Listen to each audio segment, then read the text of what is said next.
Alright guys, today I'm going to explain how I rig and fish a Big Easy down here in South Florida. I start off, typically if it's on a calm day, I use a nose cone, not a lot of weight, and a 5/0 wide gap Gamakatsu hook. I rig it up like any standard Texas rig, go through the nose. Once you got the barb covered, come through the belly or the underneath side.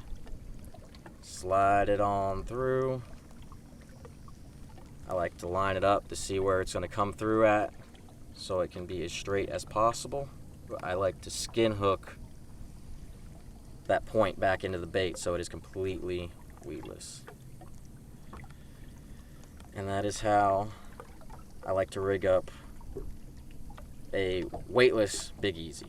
The nose cone helps it be more weedless and come through the cover and not get hung up because it has that square head, so the nose cone just helps it come through that grass a little smoother. If it's windy like today, I like to put it on I like to rig it up with an 1/8 or a 16th ounce weight. This is an 1/8 ounce weight, and I have it on a 5/0 owner jungle hook, which is actually a little bit heavier of a hook than the Gamakatsu.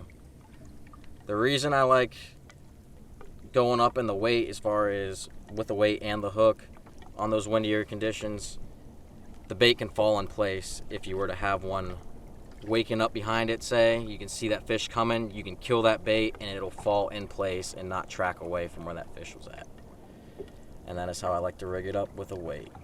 Pretty much the same exact thing, just with a little lead weight. The main way that I like to fish this Big Easy down here in Florida is buzzing it on top.